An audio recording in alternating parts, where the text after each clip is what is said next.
பேரினத்தினுடைய பெருமைமிகு அடையாளமாகவும்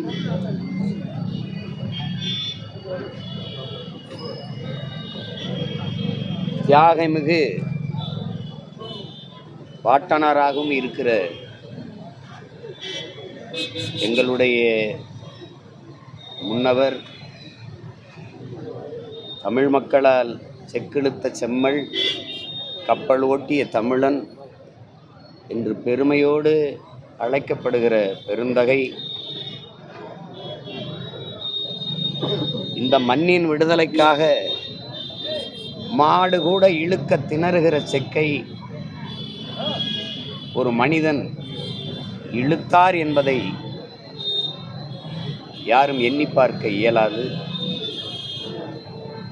பிறப்பிலிருந்தே பெரும் செல்வந்தராக பிறந்தவர், வளர்ந்தவர், வாழ்ந்தவர், சிறந்த கல்வியாளர்.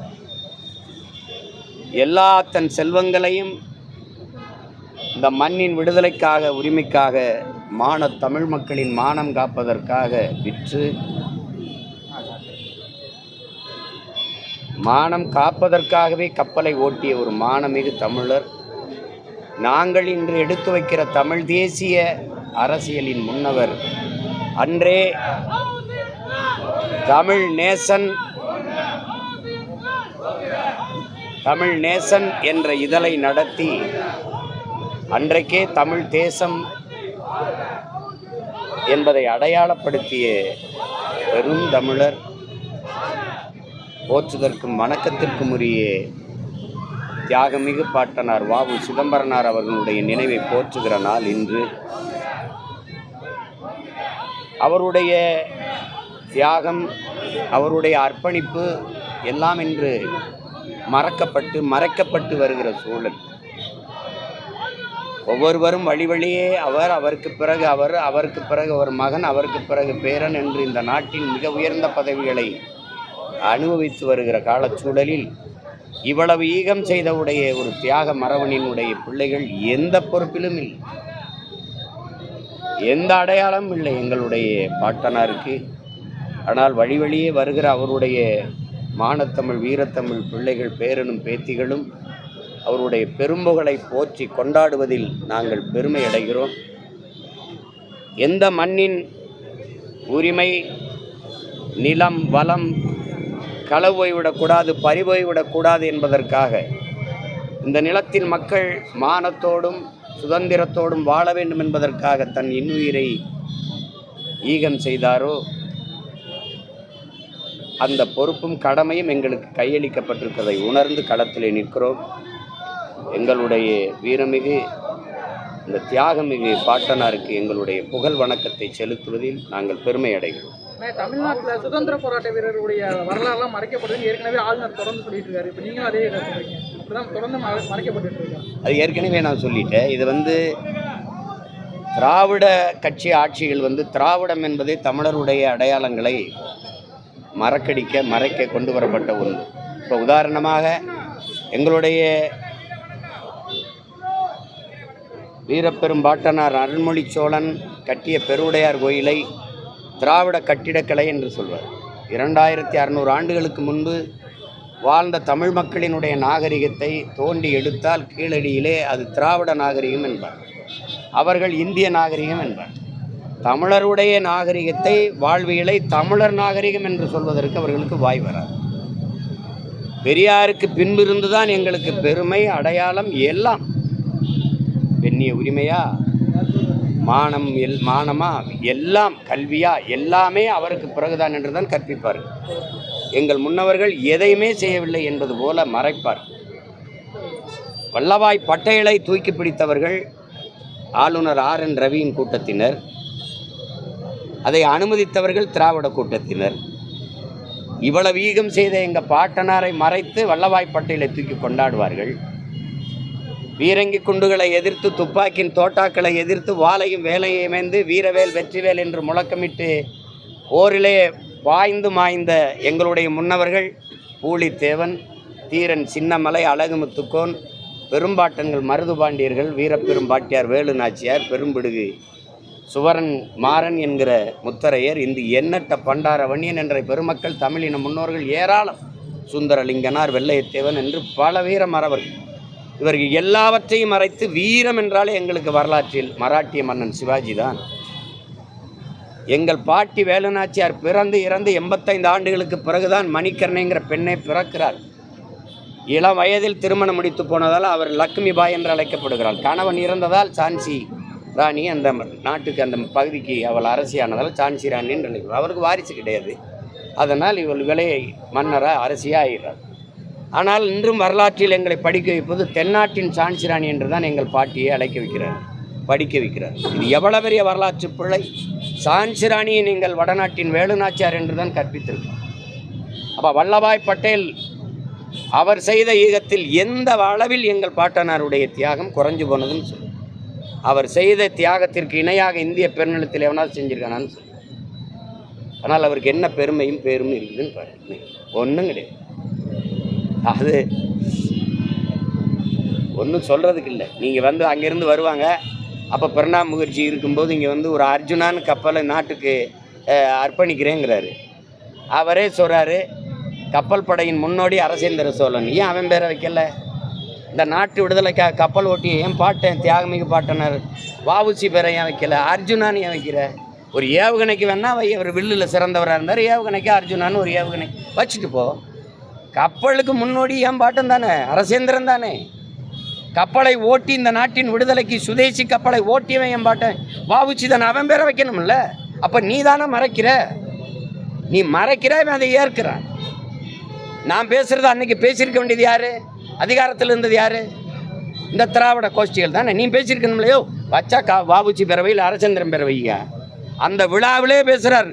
இந்தியா இந்த நிலத்தின் வந்து கப்பல் படையின் முன்னோடி அரசேந்திர சோழன் தான் பிரணாப் முகர்ஜி அன்றைய குடியரசுத் தலைவர் பேசியது இருக்கு. அது அப்போ நாங்கள் எப்படி மறைக்கப்படுறோம் பாருங்க.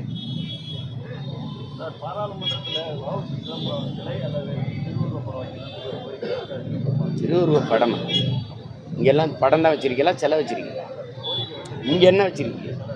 அப்புறம் இந்திரா காந்தியிலேருந்து, ராஜீவ் காந்தியிலேருந்து, நேருல இருந்து, சுபாஷ் சந்திர போஸ்லேருந்து எல்லாரையும் கொண்டாந்துருக்கோம்ல. நாங்கள் கேட்குறோம், அம்பேத்கரை தமிழ் முதலாக சிலை எங்கே வச்சோம் தெரியுமில்ல? தமிழ்நாட்டில் தான் அண்ணல் அம்பேத்கர். அம்பேத்கர் அவர்களுக்கு சிலை இல்லாத இடம் இருக்கா? அம்பேத்கருக்கு முன்னவர்களாக இல்லையா எங்கள் பாட்டனார் அயோத்திதாசரும், எங்கள் தாத்தா ரெட்டமலை சீனிவாசனும், அவருக்கு இணையான சிந்தனையாளர்கள், அவருக்கு முன்பு ஒடுக்கப்பட்ட, பிற்படுத்தப்பட்ட, வீழ்த்தப்பட்ட இன மக்களின் உரிமைக்கு, அவர்கள் மேலெழுச்சிக்கு, மேம்பாட்டிற்கு சிந்தித்து செயலாற்றியவர்களா இல்லையா? ஏதாவது ஒரு மாநிலத்தில் எங்கள் தாத்தாக்கள் இந்த நிலத்தில் நீங்கள் மறைச்சிட்டீங்க, அது வேறு. எங்கேயாவது வச்சிருக்கீங்களா? சுபாஷ் சந்திர போஸை இந்த தமிழர்களுக்கு அறிமுகப்படுத்தியவன் யார்? எங்கள் தாத்தா தெய்வ திருமகன் தானே. சொல்லுங்கள், சுபாஷ் சந்திர போஸ்ன்னு ஒருத்தரை யாரால தெரியும்? அன்னைக்கு வேல்வேல் வெற்றிவேல்னு சுபாஷ் கொண்டு வந்த இந்திய தேசிய இராணுவத்தில் பாய்ந்தவன்லாம் யார்? நாங்கள் தானே. எங்கள் தாத்தாவுக்கு ஒரு படம் இருக்கா, ஒரு சிலை இருக்கா? மேற்கு வங்கத்தில் அது இருக்கா? ஆனால் சுபாஷ்னு பேர் தாங்காத ஒரு தமிழ் பிள்ளை இருக்காண்ணா, சிலை இல்லாத இடம் இருக்கா, படம் இல்லாத வீடு இருக்கா? அப்போ நீங்கள் யோசிச்சு பார்க்கணும். அப்போ எல்லாமே இந்த பேரன்பு, பெருந்தன்மை, ஜனநாயகம், நாட்டுப்பற்றெல்லாம் தமிழர்களுக்கு தான். இது எதுவும் கிடையாது. நீ ஃபோட்டோ வச்சு என்ன பண்ண போகிற? நீ ஃபோட்டோ நீ வைக்காமல் போ. ஒரு காலத்தில் என் பேரன் ஆட்சி வராமலாம் போயிடும். ஒரு நடக்கும் தானே. என் பாட்டிக்கு சிவகங்கை விட்டு நீ எங்கேயும் சிலை வைக்கலை. வேலுநாச்சியாருக்கு அந்த அரண்மனை வாசலில் மரப்பாச்சி தண்டி ஒரு பொம்மை இருக்குது, சிலை. அதுவும் அரசு வைக்கல, அங்கே எங்கள் ராணியே வச்சது. உங்களுக்கு விளங்குது? சென்னை விண்ணூர்தி நிலையத்திலிருந்து வெளியில் வரும்போது மிகப்பெரிய சிலையை வச்சு வீர பெரும்பாட்டியார் வேலுநாச்சியாரினுடைய பூமி உங்களை வரவேற்குதுன்னு நான் வைக்கலை. நீ பார்த்துக்கிட்டே இருங்க, இது நடக்குதா இல்லைன்னு மட்டும் பாரு.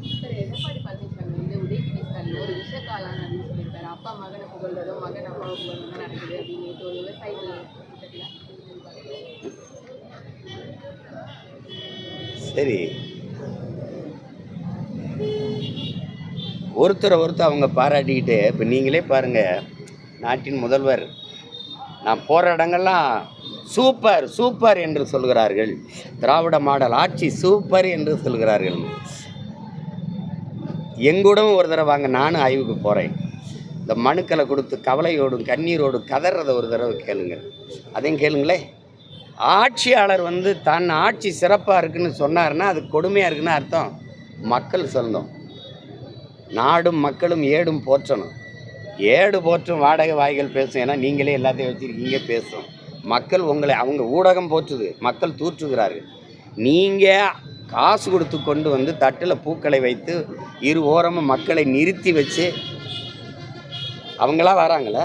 இந்த தலைவனின் ஆட்சி ஆகச் சிறப்பாக இருக்குன்னு மக்கள் உங்களை பார்க்க வராங்களா? வர வைக்கிறீங்களா? அந்த இதில் சொல்லியிருப்பேன்.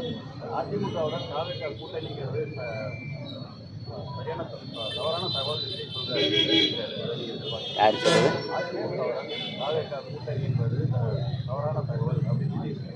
யார் சொல்லு? மற்ற இதெல்லாம் என்கிட்ட கேட்கக்கூடாது. நான் என்ன செய்கிறேன்னு கேளு. நாங்கள் தனித்து போட்டிடுறோம், அதுக்கு வேலை நடக்குது. 26 நாங்கள் 234 தொகுதியும் தனித்து போட்டிடுவோம்.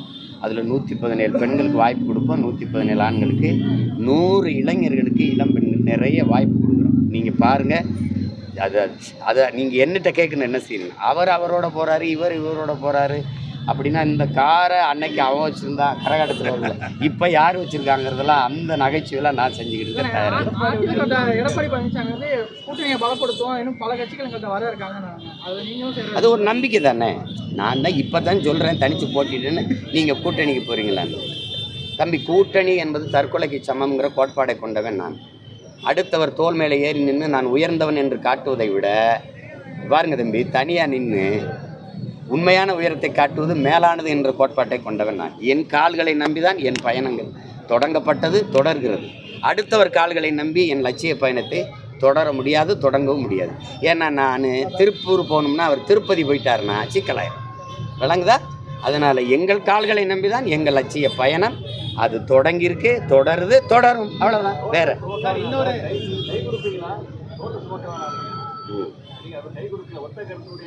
கை இருந்தால் இவர் கொடுக்குறேன், உங்களுக்கு வேணா கொடுக்குறேன். கை கொடுக்கறத அது ஒரு நாகரிக அடையாளம். அது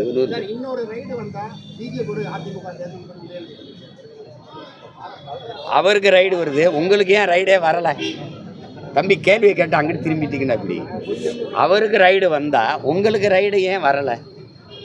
இந்தியாவில் பிஜேபி அல்லாத மாநில முதல்வர்கள், குறிப்பாக சந்திரசேகர் அவர்கள் அவர் மகளுக்கு, இங்கே ஜார்க்கண்டில் அந்த முதல்வருக்கு, அரவிந்த் கெஜ்ரிவாலுக்கு, அவருக்கே எல்லாருக்கும் ரைடு வந்தது. ஏன் இவங்க வீட்டுக்கு மட்டும் வரல? அப்படின்னா கரபடியாத கையா, புனிதமா, தூய்மையா அப்படி இருக்காங்களா? அப்படி இருக்காங்களா தம்பி? அப்படி இருக்காங்களா? உங்களுக்குள்ள ஒரு உடன்பாடு இருக்குது.